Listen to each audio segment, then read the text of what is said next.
프랑스 파리 서쪽 블르누스프의 아크리마타시옹 공원은 작은 테마파크로 놀이공원 시설과 동물원이 조성되어 있다. 이 아크리마타시옹 공원 안에 거대한 돛담배를 연상시키는 건물이 방문객들의 발길을 멈추게 만들고 있다. 유리와 강철로 이루어진 이 건물은 패션 사업으로 유명한 루이비통 모에 헤네시 그룹의 루이비통 재단 미술관이다. 앞에서 바라보면 바다를 항해하는 거대 돛담배를, 위에서 보면 때를 지어 떠가는 하얀 구름들을, 멀리서 바라볼 때는 건물 전체를 둘러싼 유리젤리로 인해 거대한 빙산을 연상시키는 모습으로 건물 외관 자체가 큰 볼거리이기도 하다. 2014년 10월 개관한 루이비통 재단 미술관은 독특한 외관으로 유명한 스페인의 빌바오 구겐하임 미술관을 디자인한 건축가 프랭크 캐리의 작품으로 11,700평방미터, 우리나라 평수로는 3,550평 정도에 달하는 규모의 11개의 전시장, 회의실, 공연장, 레스토랑 등을 갖춘 대형 문화예술 공간이다. 2008년 공사가 시작되어 개관까지 6년이라는 시간이 투자되었으며 비용에서도 루이비통 베르나도 아르노 회장이 1억 4천만 달러, 대략 1,447억 정도를 아낌없이 투자하여 여러 측면에서 거대한 프로젝트로 여겨왔다. 초기 예산이 1억 달러였는데 이 금액을 초과된 것에 대해서 아르노 회장은 꿈은 값으로 따질 수 없다고 이야기했다고 한다. 파리 언론들은 루이비통 미술관 개관이 2014년 파리에서 일어난 가장 큰 문화예술적 측면의 이벤트 중 하나이며 파리 뽕피두 센터와 루블 박물관의 유리 피라미드 이후에 파리에 나타난 획기적인 건축물이 될 것이라고 기대를 모으고 있다. 이 건물을 설계 디자인한 프랭크 캐리는 캐나다 출신 건축가로 비정형적인 형태로 부드러운 곡선과 날카로운 직선의 이중적 조화를 만들어내는 것으로 유명하다. 그는 어려운 시절을 보낸 탓에 저렴하고 쉽게 구할 수 있는 재료를 사용했지만 가업이었던 철물점에서의 경험은 재료의 본질을 연구하며 적용하는 건축을 하게 된 바탕이 되었다고 한다. 평소 프랑크 캐리는 건축은 예술이라는 철학을 가지고 자기 다움을 바탕으로 건축을 지어야 한다고 강조한다. 루이비통 미술관 개관식에서 프랑크 캐리는 프랑스에 대한 남다른 애정을 드러내며 항해하는 배의 모습에서 영감을 얻었다고 했다. 움직임에 대한 그의 관심과 사람들에게 특별한 느낌을 주는 건물을 프랑스에 선물하고 싶었다고 한다.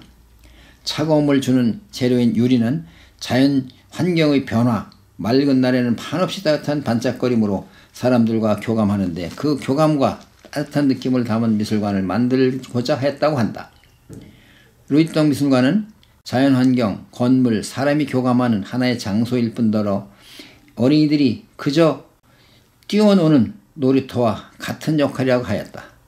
아이들이 수반에 떠다니는 배 모양의 미술관에서 놀이로 문화와 예술을 아름답게 받아들이시고 자연스럽게 바라보는 그의 애정이 드러나는 대목이었다. 빌바오 구겐하임 미술관이 개관했을 당시 루이비통의 아르노 회장은 구겐하임 미술관 방문 후 건물 자체에 크게 감동을 받았으며 루이비통이라는 타이틀을 건 미술관 건립의 오랜 꿈을 프랭크 캐리의 손을 통해 이뤄내기로 마음먹었다고 한다. 원래 아르노 회장은 아버지가 운영하는 건설회사를 이어 운영하다가 크리스티앙 디올 향수 사업을 인수하면서 패션 사업을 시작하게 되었다. 그 후 도산에 놓인 여러 회사들을 인수해 운영하다가 1989년 경영난에 놓인 루이비통을 인수해 현재 루이비통 모에 헤네시 그룹을 탄생시키는 저력을 발휘했다. 아르노 회장은 음악과 미술에 대한 관심이 높아 본인의 개인 컬렉션을 다수 보유하고 있으며 루이비통 미술관에도 그의 개인 컬렉션을 선보이고 있다. 지난 휘약이 열렸을 때 루이비통 재단 미술관을 방문해 보니 눈에 띄는 작품을 대충 열거하면 페르난도 레제, 파블로 피카소, 알렉산더 칼더, 르꼬르비지에, 한스 아르퉁, 이사무 노구치, 샤르트 페리낭, 후앙 미로 등의 수많은 작품들을 볼 수 있었다. 문화예술에 대한 국가적 자부심이 강한 프랑스는 이제껏 세계 여러 재단과 기업들이 자신의 자본을 투자해 문화예술 공간을 만드는데 까다로운 법이 적용되는 나라였다. 그래서 수많은 재단들이 현대적 건축물을 세우고자 노력했지만 숲으로 돌아가곤 하였는데 새로운 법 개정을 통해서 세워진 건축물이 바로 루이비통 미술관이다. 문화예술 측면의 투자로 미뤄봤을 때 루이비통 미술관은 경제적 투자의 긍정적인 결과물로 여겨질 수 있다는 평가를 받았다.